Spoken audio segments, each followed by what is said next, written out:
ఉద్దేశంతోనే కాంగ్రెస్ పార్టీకి ఓట్లేసి మన తెలంగాణ రాష్ట్రంలోనే అత్యధిక మెజార్టీతో గెలిపించారు కాబట్టి మిమ్మల్ని ఏ రోజు కూడా మర్చిపోనానని మనసు పూర్తిగా చెప్తున్నా.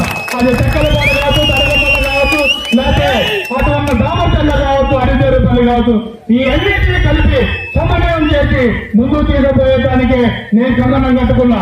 ఈ 10 నెలలు కూడా ఎందుకు వెయిట్ చేస్తున్నా అంటే ఎవరి పొడవు ఎలా ఉంది, ఎవరి మనోతత్వం ఎలా ఉంది, ఆ అన్నింటినీ పరీక్షించడానికి నాకు 10 నెలలు పట్టింది.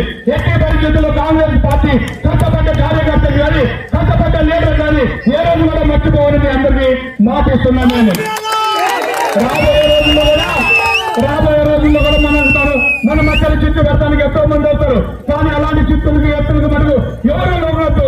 మనందరూ కష్టపడి నన్ను ఎట్లా గెలిపించారో రేపొద్దున కష్టపడి మీ అందరినీ గెలిపించి మీ అందరూ సర్పంచ్ ఎంపీటీసీ మెంబర్లు చేసి మీ అందరినీ ఏదో ఒక రూపాయన ప్రభుత్వం దృష్టికి తీసుకుపోయే విధంగా పనిచేస్తానని మీ అందరికీ మాటిస్తున్నా. ఎట్టి పరిస్థితుల్లో బియ్యాలో ఎవరికి భయపడడు, ఎలాంటి దానికి భయపడడు అని కూడా మీ అందరికీ చెప్తున్నా. కాకపోతే నేను ఎక్కువ మౌనంగా ఉంటా, ఆలోచిస్తూ ఉంటా. ఎవరు ఎక్కడ ఉన్నారు, ఎవరు ఏ స్టేజీలో ఉన్నారు, ఎవరు ఎక్కడ పుల్లలు పడుతున్నారు, ఎవరు ఎక్కడ దోషం చేస్తున్నారు అనేది మనకు ఎట్టి పరిస్థితుల్లో కనిపెట్టి దానికి సమయం సందర్భం వచ్చినప్పుడు ఆ భగవంతుడు ఆదేశిస్తాడు, బియ్యాలు పాటిస్తాడని కూడా మీ అందరికీ మాటిస్తున్నాను.